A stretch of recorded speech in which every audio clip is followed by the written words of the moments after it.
salut à tous, c'est Cyril71, bienvenue dans cette nouvelle vidéo. Je vous présente mon bilan météo du mois de juillet 2020. On va commencer par les températures, ensuite on passera à la pluviométrie, les vents dominants et les principaux événements météo que j'ai vécu sur mon secteur.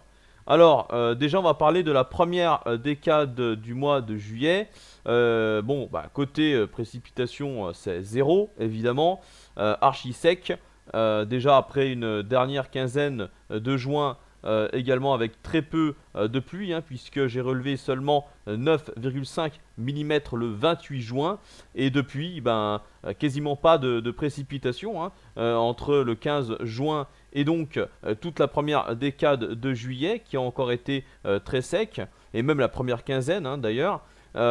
Et côté température, on était dans les normales, mais également un petit peu légèrement en dessous. Ça dépend des jours, notamment pour les températures matinales. Le 4 juillet, 9,5 degrés. Le 7 juillet, 9,3 degrés. Et puis en ce qui concerne les températures maximales, j'ai eu également quelques journées avec des valeurs en dessous des normales, comme le 2 juillet avec 24,1 degrés, le 3 juillet également avec 23,8 degrés et le 6 juillet 23,6 degrés. Donc on voit qu'il y a eu quelques journées un petit peu en dessous des normales, mais sinon les autres journées on est quand même en général dans les normales. Voilà. On va passer maintenant à la mi-juillet. Alors là, justement, côté pluie, j'ai eu enfin une journée de pluie, c'était le 15 juillet avec 6,3 mm. Voilà, première pluie depuis le 28 juin. À part ça, donc, aucune autre journée pluvieuse. En ce qui concerne les températures pour cette mi-juillet, on était dans les normales de nouveau avec quelques excédents quand même, notamment pour les températures maximales. Mais vraiment très légèrement au-dessus. J'ai relevé pas plus de 28,5 degrés, notamment le 13 et le 14 juillet. Voilà, mais sinon à part ça, c'est quand même dans les normales. Et légèrement en dessous pour les températures matinales, le 12 juillet avec 10,1 degrés. Le 11 juillet également avec 12,2 degrés. Voilà, donc, mais bon, c'est en général quand même dans les normales. Après, quelques petites journées de fraîcheur.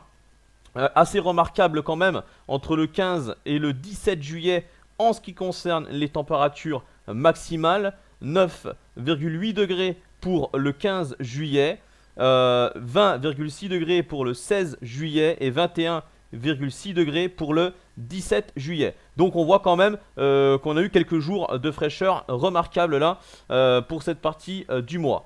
Mais ensuite, en ce qui concerne la dernière partie, la dernière décade du mois de juillet, là c'est remonté, évidemment, comme vous le savez, avec une chaleur plus dominante, sans excès tout de même. Voilà, pas de grosses vagues de chaleur, on était plutôt dans un contraste nord-sud. J'étais situé dans la chaleur, mais donc une chaleur modeste en général, avec des valeurs autour de 30 degrés l'après-midi. Et puis les matins, on était en gros entre 14 et 17 degrés. Voilà un petit peu pour vous résumer les températures de la dernière décade du mois de juillet. Maintenant, en ce qui concerne la synoptique de ce mois de juillet, on était souvent dans un flux d'ouest, anticyclonique, parfois nord-ouest, notamment justement vers la mi-juillet. C'est pour ça qu'on a eu des températures un peu plus fraîches par rapport aux valeurs de saison. Et puis ensuite, on a eu des masses d'air chaudes qui ont fini par remonter de plus en plus vers le nord. Et c'est pour ça que la chaleur a fini par l'emporter ensuite sur la dernière partie de ce mois de juillet. Sinon, c'est quand même assez, c'était assez proche des normales. Mais ce qui a fait remonter la moyenne, c'est surtout ce pic caniculaire à la fin du mois avec 40,2 degrés le 31 juillet. Voilà, là on finit le mois avec des températures très chaudes, alors que finalement on n'avait pas eu d'excès jusqu'à là en fait. Pendant avant la dernière décade, vous pouvez constater, d'après ce que je vous ai dit, qu'on a eu très peu de grosse chaleur quand même. Voilà, rarement. On a eu quelques pics de chaleur effectivement On en a eu un en début de mois avec 33,8 degrés. Également un autre pic de chaleur le 27 juillet avec 34,5 degrés. Mais bon, c'était quand même assez court, hein, ça durait une journée, deux maxi. Mais là, franchement, c'est vrai que sur la dernière décade, la chaleur a quand même dominé plus franchement.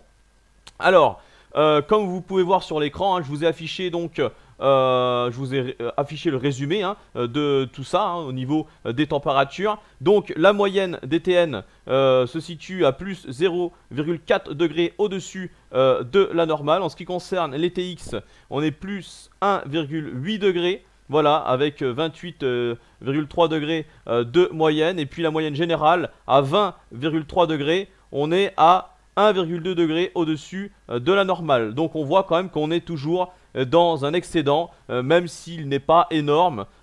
C'est toujours le cas. Voilà, mais ça voilà, c'est le pic de chaleur à la fin du mois qui a fait remonter. Car je pense que si les températures étaient restées comme c'était le cas depuis le début du mois, on était dans les normales. Voilà, maintenant on va passer à la pluviométrie. Bon, bah, pas grand chose à dire, hein. 6,3 mm le 15 juillet, avec une journée pluvieuse et assez automnale d'ailleurs, hein. Le fameux mercredi 15 juillet. Voilà. Ensuite, on a eu donc ces fameuses 2-3 journées un peu fraîches et mitigées. Et puis 3,2 mm le 31 juillet avec l'orage hein, très fort que j'ai eu, un orage magnifique. Voilà, alors c'est pas énorme, 3,2 mm, c'est vrai. Pourtant il y a bien plus, je pensais que c'était plus. Eh ben non, c'est apparemment c'est que 3,2 mm, voilà. Même si dans la vidéo on dirait qu'il est tombé un peu plus. Et puis même en vrai d'ailleurs, quand on y a vécu, franchement, moi j'aurais dit au moins 10 mm, mais non. Mon pluviomètre a affiché donc cette valeur, hein. Donc du coup voilà, j'en prends compte. Maintenant voilà pour les pluies, hein, pas grand chose d'autre à dire. J'ai eu de l'orage le 21 juillet, mais par contre je n'ai pas eu de pluie. Voilà, les orages c'était des petites cellules assez localisées qui étaient passées autour de mon secteur. Il était tombé quelques gouttes, mais pas un seul millimètre relevé. En ce qui concerne donc les événements météo, justement, j'y viens. Donc, orage le 21 juillet. Le 22 juillet, ça c'est pour la chasse hein, que j'ai effectuée du côté de Chauffaille. Et puis, bien sûr, le 31 juillet avec cet orage magnifique, un des plus forts de toutes ces dernières années. Voilà, avec ma vidéo qui va très vite arriver sur ma chaîne, sûrement après celle-ci. Voilà, et puis donc je vous l'ai dit, les vents dominants c'est ouest, voilà, mais anticyclonique avec des conditions anticycloniques, donc forcément très peu de précipitations, une instabilité assez faible. Voilà pour ce bilan météo. Maintenant bah, le mois d'août a déjà commencé hein, et il va continuer. Il a commencé on va dire avec un affaiblissement de la chaleur, mais il va recontinuer avec de la chaleur de nouveau qui arrive avec une vague de chaleur durable et importante et un risque de canicule également pour certaines régions. En tout cas on espère qu'au mois d'août il y aura pas plus d'orage, on l'espère en tout cas pour un bon nombre de régions. Voilà donc pour ce bilan. J'espère qu'il vous aura plu, hein, que tout ça c'est complet pour vous. Et je vais donc vous donner rendez-vous hein, pour la suite en ce qui concerne la suite sur ma chaîne. Hein. Donc les orages à venir et d'autres points météo également, en espérant peut-être d'autres orages également pour ce mois d'août sur mon secteur.